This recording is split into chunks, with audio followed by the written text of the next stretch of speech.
Welcome everyone to my session about DBT, from fabric to fantastic, how DBT makes lakehouses and warehouses shine.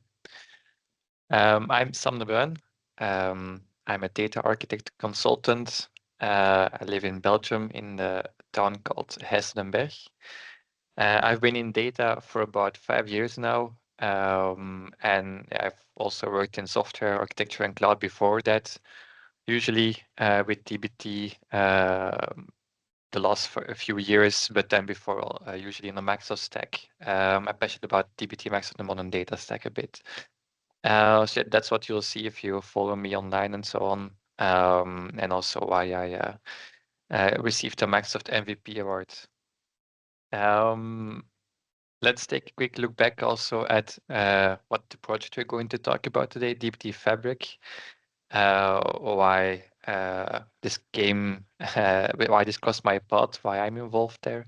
So this is basically an open source project created in 2019, where a few interested people wanted to bring DBT support to the Microsoft stack, so to SQL Server, Azure SQL, and later on Synapse as well.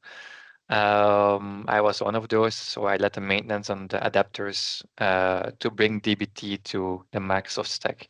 And then last year in the 2023 and this year, I worked closely with Microsoft to make this officially supported by Microsoft. And then, yeah, the project was transferred to the Microsoft organization as well now.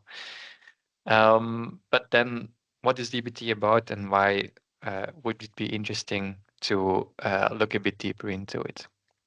Let's see a bit what the lakehouses and warehouses do in Fabric for that. So on the picture, you see an example of what could be your data platform design. Typically, today you see medallion architecture where you have a bronze, a silver, and a gold layer. And in Fabric, there are multiple ways you can implement this. And on picture, you see one way that you could do this. So you have the bronze lakehouse where all data is being ingested. Then you have a silver lakehouse, which shortcuts to the bronze lakehouse. We can transform the data to clean it a bit and so on. And then you move to the gold layer where you work with lakehouses and warehouses and so on to build your final model that you want to use, dimensions, facts, or other modeling techniques. In the end, work with a semantic model to get your data into Power BI or other data consumption tools. So within this stack, you could also work a lot with SQL. So the layers that I usually consider for SQL data transformations are silver and gold. In Fabric, your lakehouse can talk Spark in notebooks, but you can also use analytics endpoint to create SQL views, for example. And then you can, using shortcuts, get the data into a warehouse, and there you just have a fully fledged SQL data warehouse. So if you know that this is a place where you could use SQL, for example, let's see a bit why SQL makes sense in this context.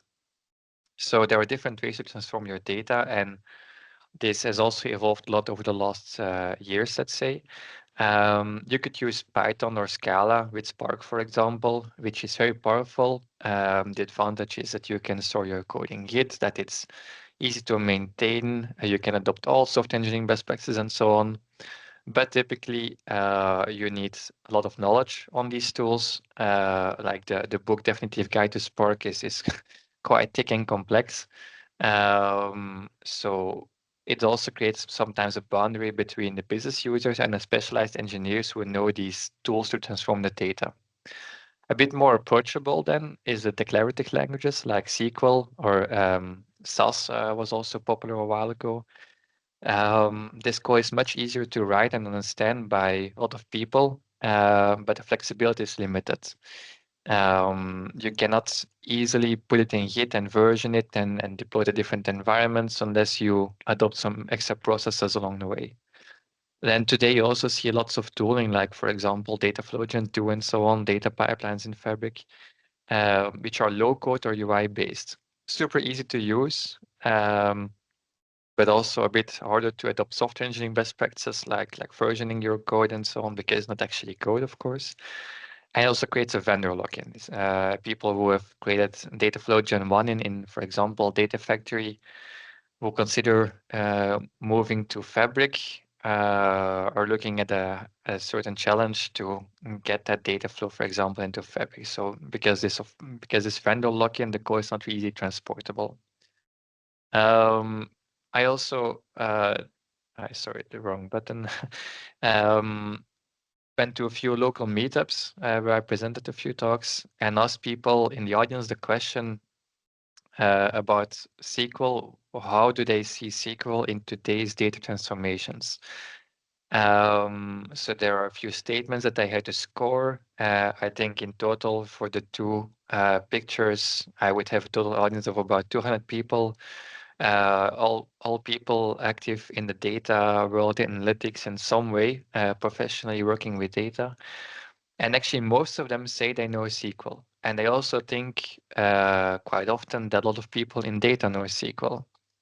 But what they don't think is that the average data practitioner can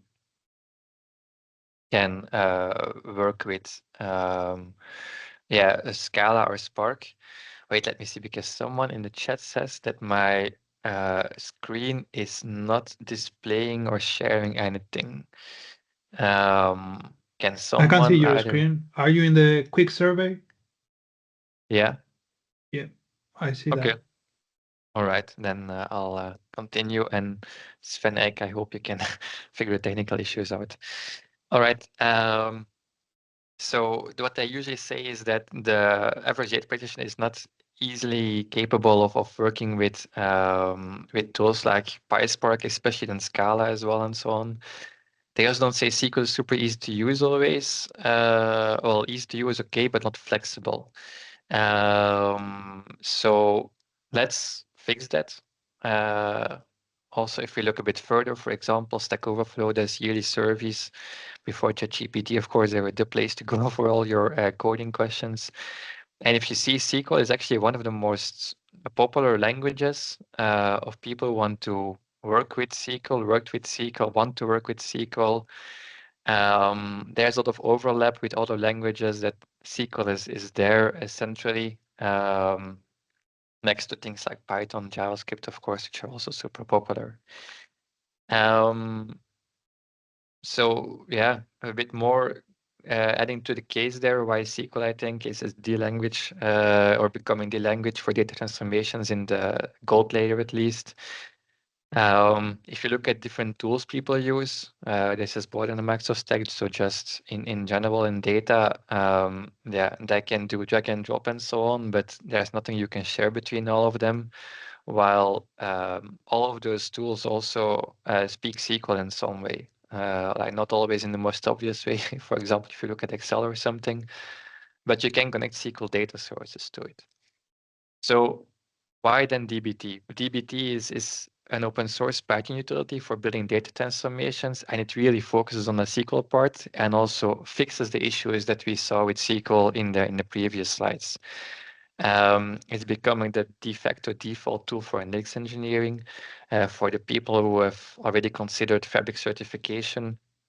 The certificate is called Fabric DP 600 Analytics Engineer. This is because analytics engineering is a practice where we work with data and data warehouses, with the modeling and so on of data, and also have knowledge about the business. You can connect your data to BI tools. And this overlap there between the two, without having the deep technical skills of a data engineer, that's what we call the analytics engineer. And dbt was one of the first tools to really popularize the analytics engineering skill by itself. So that's why it becomes somewhat the default tool today. There are two versions of dbt. There's dbt core on the one hand, which is completely free, open source. You can use it however you would like. And then they also have dbt cloud. dbt cloud is a cloud tool, like the name says, with all the extra bells and whistles, where you can do a lot more than what dbt core can. but DBT Core has all the essentials, right? So DBT Cloud adds on top of it with extra things to make your experience a lot nicer, but you don't have to use it in some way. It's just going to make your life easier. Typically, DBT Labs, the company behind it, says DBT Cloud will be easier in the long run because investing in all the tooling yourself to have run DBT Core is a bit more expensive. Three things to remember about DBT. If you want to skip all of my other slides, these are the three things to not forget. DBT does not transform your data itself. It doesn't have any compute engine like Spark does or something. It requires a data warehouse to work with. So all DBT does is build SQL queries and send this to your data warehouse. The SQL queries themselves can be much more than just simple SQL. dbt works with something called Jinja, another open source project language, using tools like Airflow and Flask and so on as well. And the Jinja basically gives you SQL on steroids. So the SQL becomes much more powerful. You can do a lot more with SQL than what you can in regular SQL. But you'll see it also doesn't go away from how SQL looks like, what it looks like.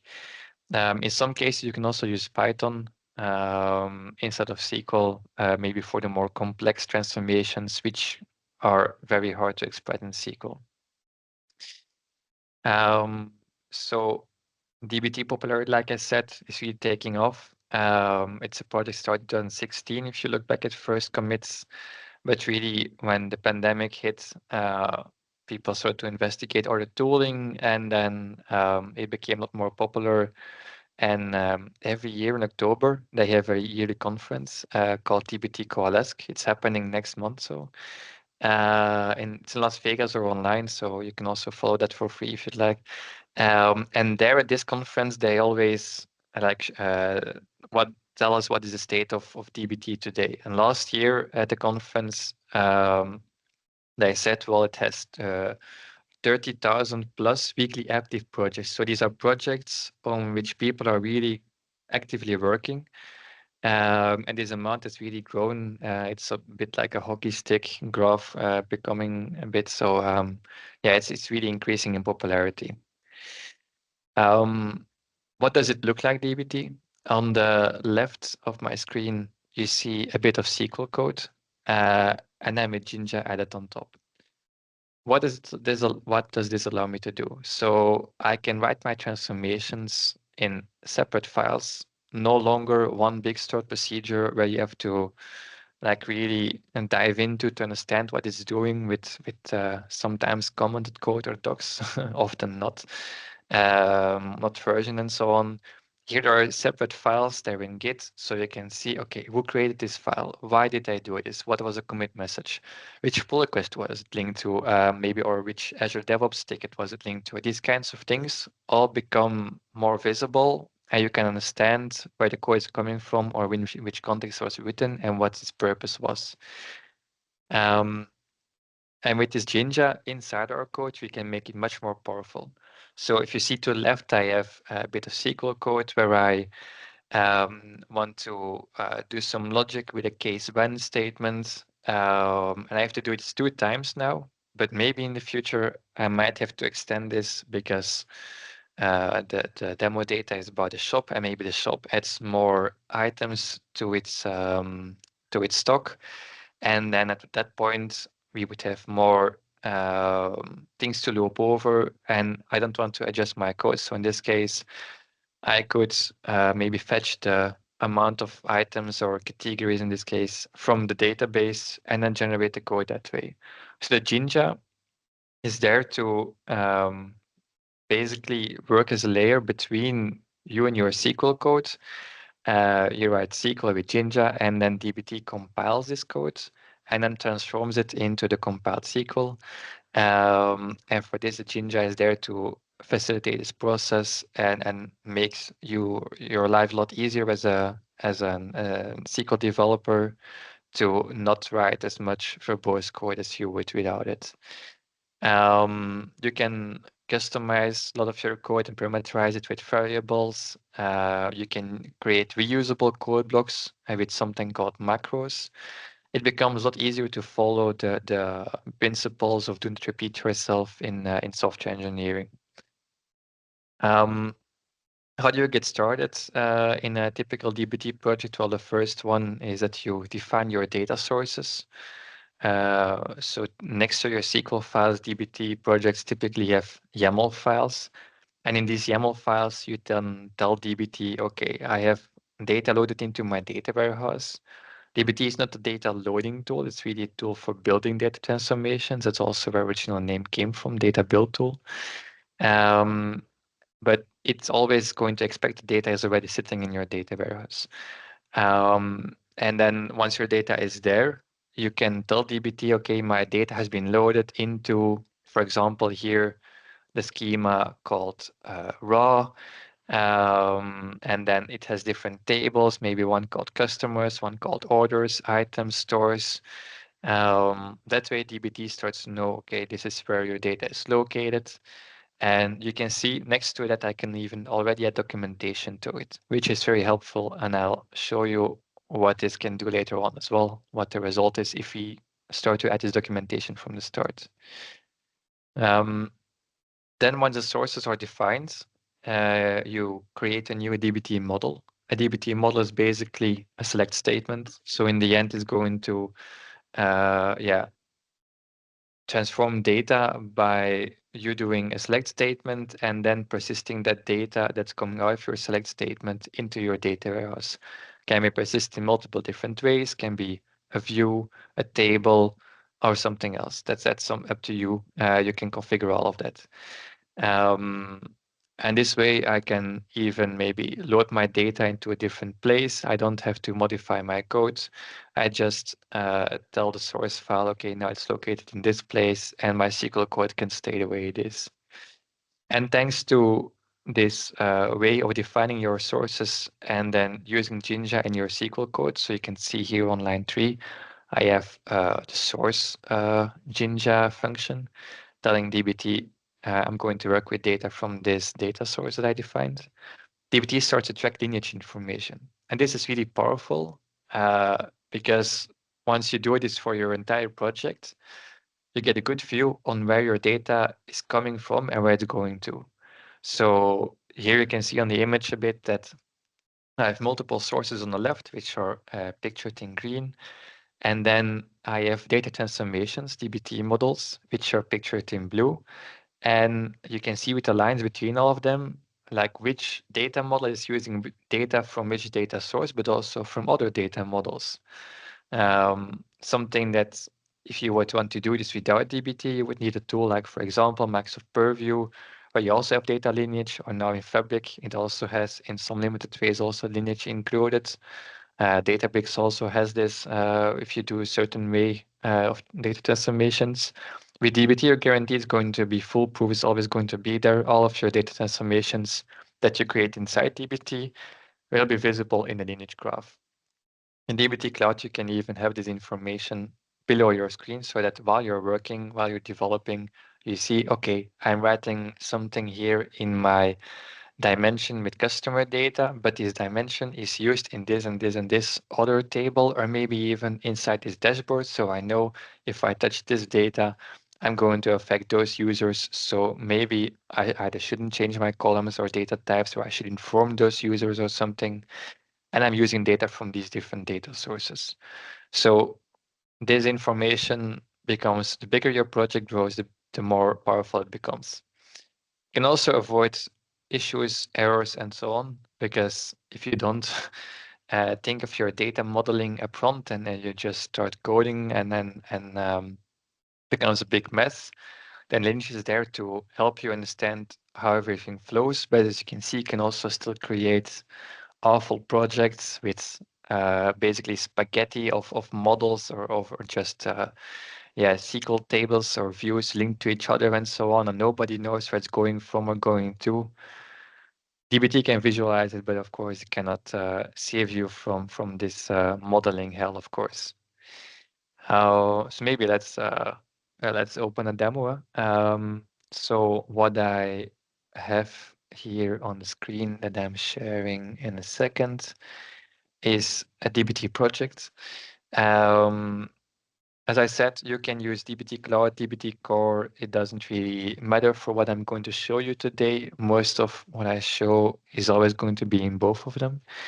I now picked dbt Cloud because it's just easier to set up. Like if you want to set up a new project in dbt Cloud,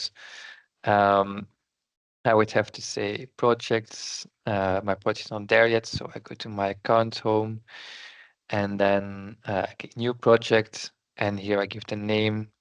For example, demo project. Click continue, and then I have to create a connection to my data warehouse. So I have my Fabric one in there. I can also create new connections. Basically, here you fill in like the host name of your Fabric instance and your data warehouse name. That's it. And then from there on, you configure credentials to connect to it. So I already did this so that I wouldn't have to bother you with awful useless demos about configuring things. And now my project is ready. I can start working on it. So in dbt Cloud, you then go to the Develop tab. I'll close this sidebar so that you see a bit better what's happening.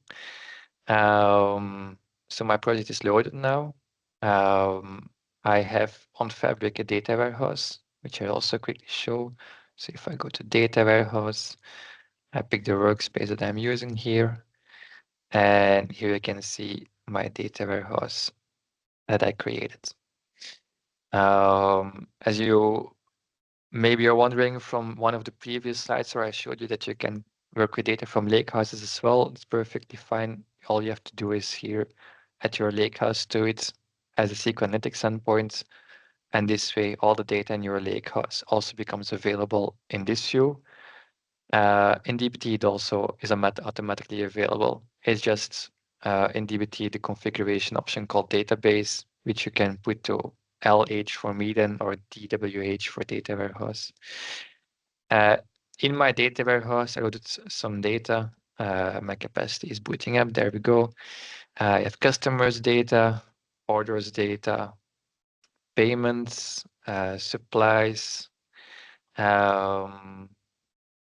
these kinds of things are in here. I think I've put them actually 2 times in there, once in DBO for testing a few things. And then my raw schema is actually the one I'm going to use where I load my raw data, let's say. Here I have different data sources. So just load it in there as usual, like you would with notebooks or pipelines or whatever you'd like. Then in dbt, I'm going to start in the models folder. This is where I create my data transformations. And in dbt, there is convention-based modeling as well. So dbt Labs, the company, recommends you different ways you can structure your project. And one way they recommend is splitting it a bit into staging, where you first create dbt models for all your data sources. So it's basically the entry point where your data comes in. And from there, you start building upon it with data marts or intermediate models and so on. That's a bit to be decided by your team, how you would like to work. It's a good way to work this way because it's going to be very clear on where you can find which data model. So here, for example, I have my customers one. Like I said, it's like I showed before, it's going to take data from this raw customers here. How does it know? Well, because I have the sources file where I told dbt, okay, here in the schema raw, you can find the table called raw customers. So then the name is basically what I use inside dbt. And then the identifier is how it's called in my database. I could also leave out the identifier if the name in my database was the same, but here I opted to go with raw customers instead of just customers. And I named it ecom here, the source, because it's e-commerce data for my Jaffle shop. Or maybe people who are not from Australia, I'm also not from Australia, but the clubs always use the Jaffle shop example, might wonder what is a Jaffle? Well, if you just Google Jaffle, you'll see is basically like a toasted sandwich with things in between. I think David probably knows better than me what it exactly is. But it's basically so our data is about a shop selling those chaffles and a few drinks with it. And then my staging customers, here in DBT, you typically work with something called CTEs. So a CTE, or common table expression, is a piece of code where you can do a SQL sect statement inside, and then it becomes available throughout your SQL transformation. You could, of course, work with subqueries if you prefer, but the CTEs, DBT developers typically find that they are really easy to understand and to read, because if you have a lot of them, you can quickly see all the different steps in your data transformation, just like you would with Spark. In the notebook, you also have your different cells. Basically, it's very similar to that. So my customers' data here, let's preview it and see what comes out of it. I'm here naming a column or two. ID becomes customer ID, name becomes customer name. Nothing fancy, nothing which you couldn't do without DBT, let's say. Yeah. Now, if we continue, I have my customers' data marts. It's already a bit more complex, as you can see, but also just regular SQL code, actually. Nothing too fancy here. But what is nice, I have my ref blocks, and ref in DBT tells you I'm going to use this data from another model. If I preview this as well, you can see data transformation is working. And if I would want to run all of my code, like basically I can work in this IDE, but at one point I want to actually get it into my data warehouse persisted, I run dbt run. It's a dbt command which just takes all of your models and then it's going to persist them into your data warehouse. How? Well, for me, it's configured to persist them as a view right now, which I'm going to change and put it to table actually. There we go. And I'm also going to cancel this one so that I actually have them as tables, or yeah, maybe let it running for now. And then if I go to the data warehouse, I can actually see those. DBT created for me a specific schema called DBT as the brand with my name. And here I can see those things. So here I can see the staging customers now, other customers which have been created in there. Before I did it as a table, but I think I'd use this schema, dbt plots, so that's also possible. The big advantage, of course, is if your Power BI user is going to load the table, it's going to be much faster than the view because all the calculations have already been done before loading your data. Now the lineage feature, why is that helpful? Because now if I'm working with my customers' data, I get to see, okay, customers here is using data from staging customers, from orders. And what is staging customers? Well, I can just click on it and navigate to it. In documentation that you can generate, which you can do with dbt docs generate, it also shows up in a similar way. In dbt cloud, you have a view called dbt explore, which shows you the same thing. So here I can click on customers and then see, okay, customers is using data from orders and from staging customers. And then maybe also to show you the cool Jinja stuff. So for example, here in orders, this is the one where I had my Jinja that's going to loop over a list. And what does it look like when it's actually submitted to the database? Well, then I can click on compat code. First I have to compat, of course. There you can see dbt is going to translate it, here in this case, into case statements.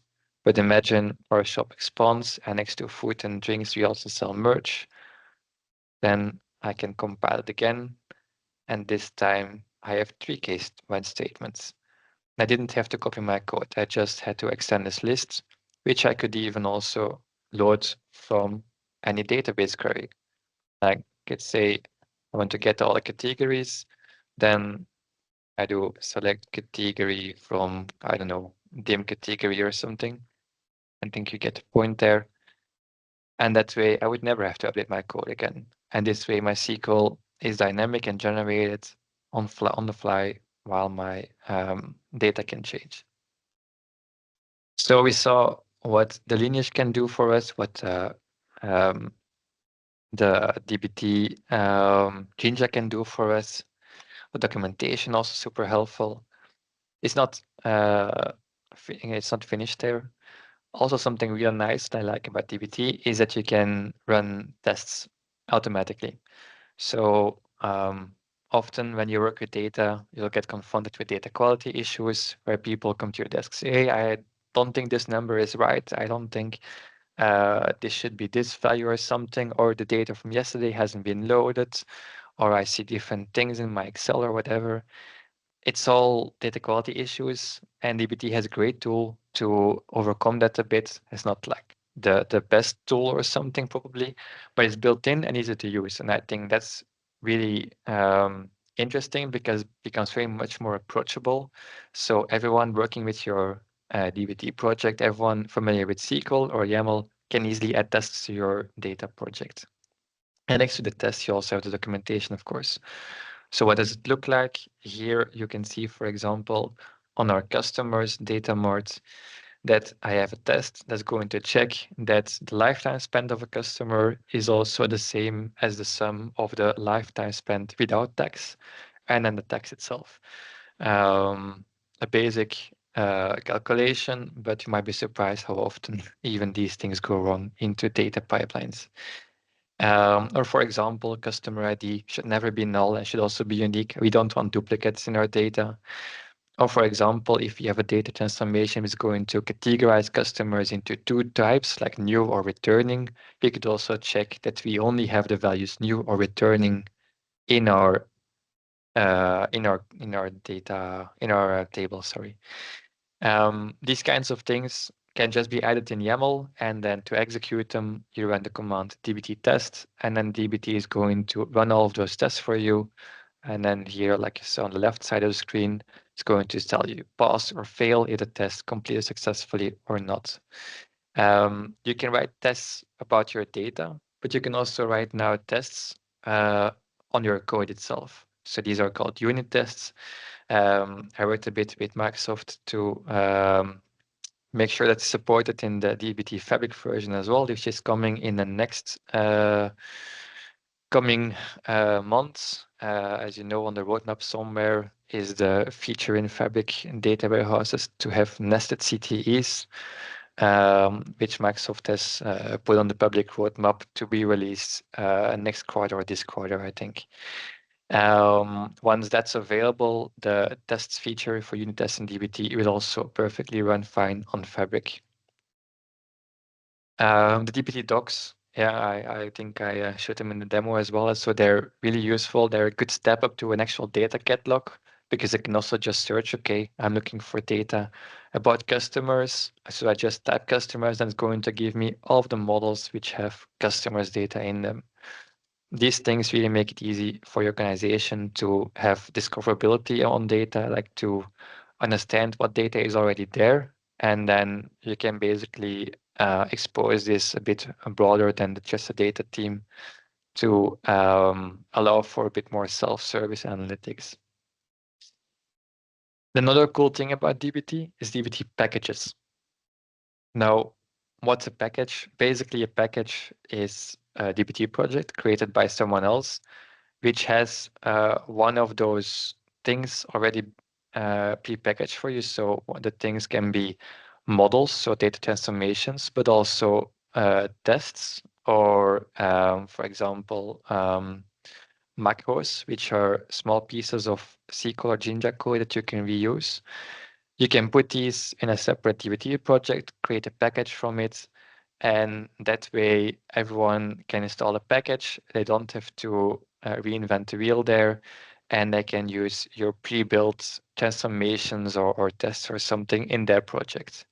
Those packages can be shared publicly on GitHub or on dbt package hub or however you'd like, and it's just basically a file directory, or you can share them privately in your organization.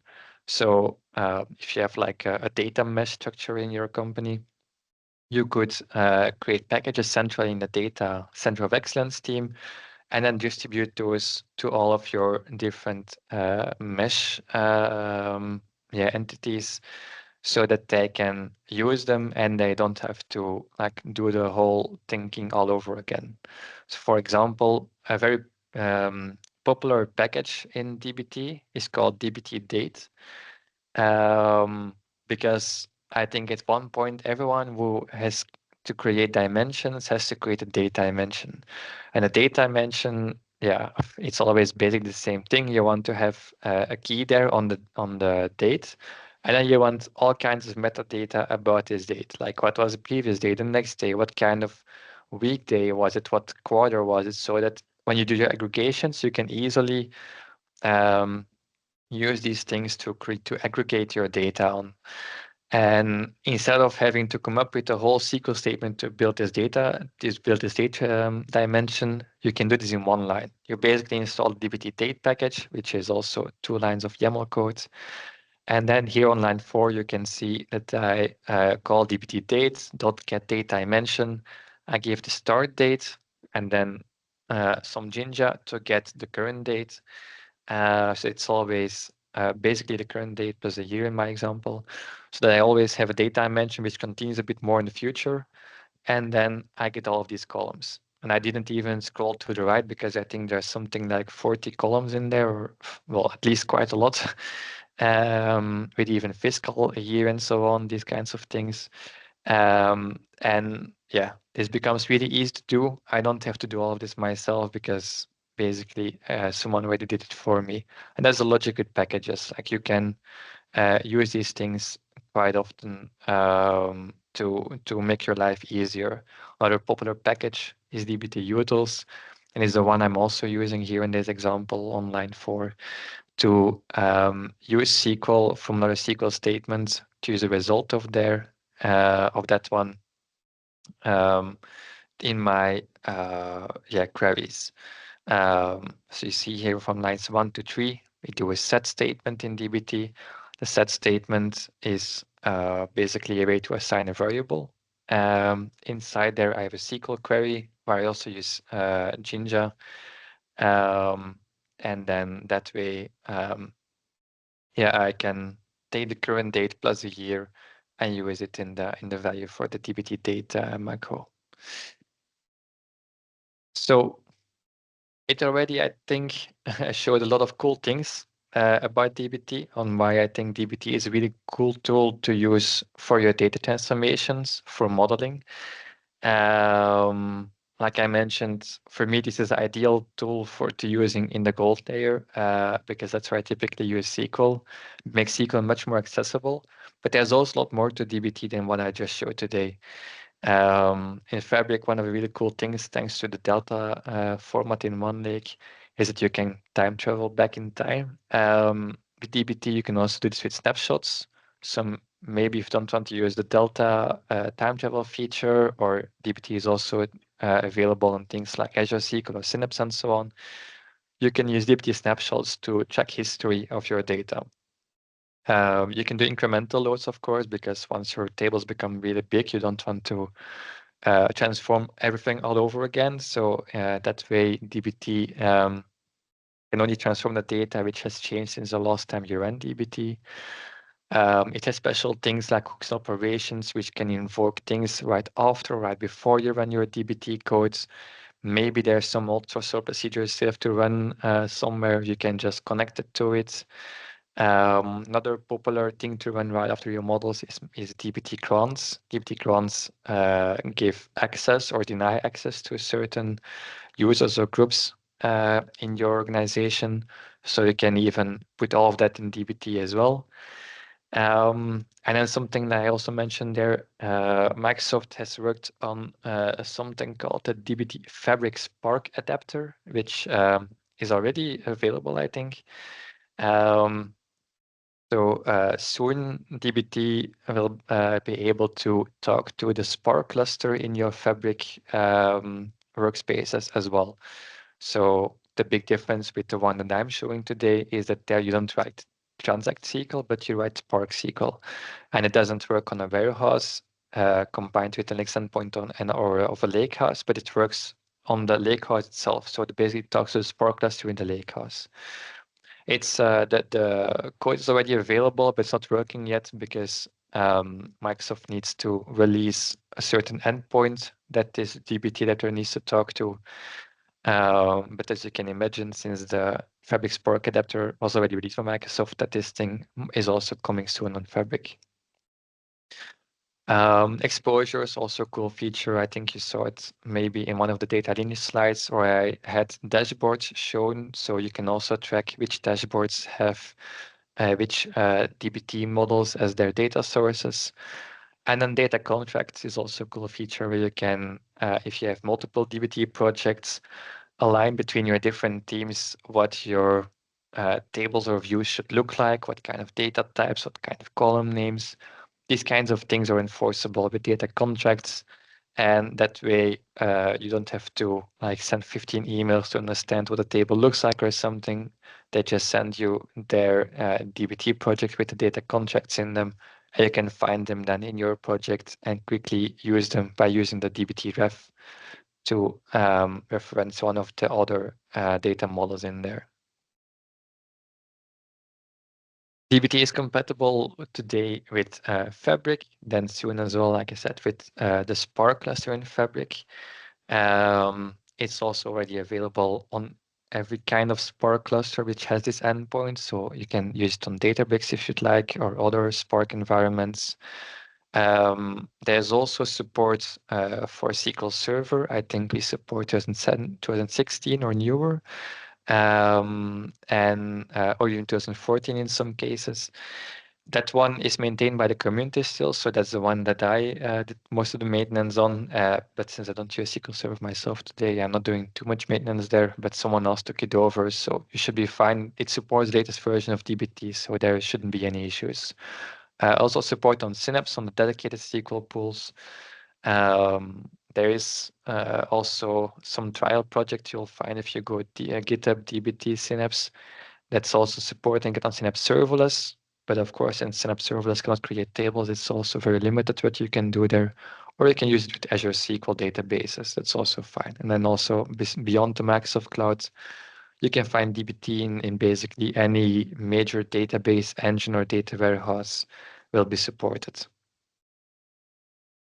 So to summarize, why dbt? Well, it lets you accomplish great things, I think. SQL transformations become much more approachable because we have new features which are not possible easily without dbt. You can version control of your data transformations, put them in a Git repository. They're reproducible. You can easily collaborate with multiple teams. They have built-in documentation and lineage. By having these YAML files, you make all of this available right next to your code. You can run tests on both your codes and your data. In the end, all of it is very modular, easy to use. You can create these packages to share pieces of code or models with other teams in your organization. And yeah, because all of it is separate files, not just one big file anymore with a procedure or something, it's very easy to maintain as well.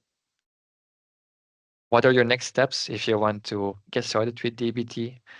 Well, since it's mostly focusing on dbt core as the core, like it says, of the tool, it's an open source community. You can join this community by going to the dbt community website, which is community.getdbt.com.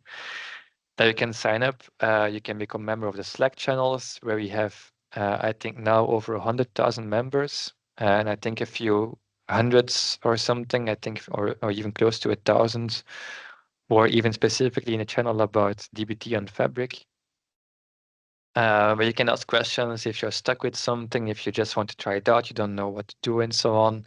Feel free to join and ask questions, and I think people are really helpful in there.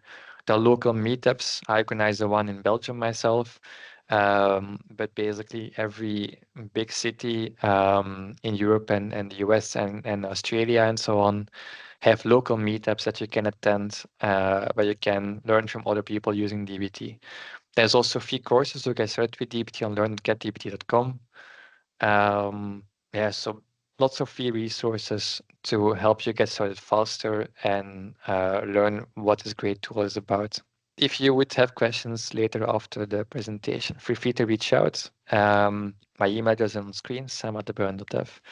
I also have a blog which I occasionally use, which has some content specifically on DBT. And yeah, you can also see a bit where I'm speaking there, or I also post slides from this presentation on my blog in the coming days.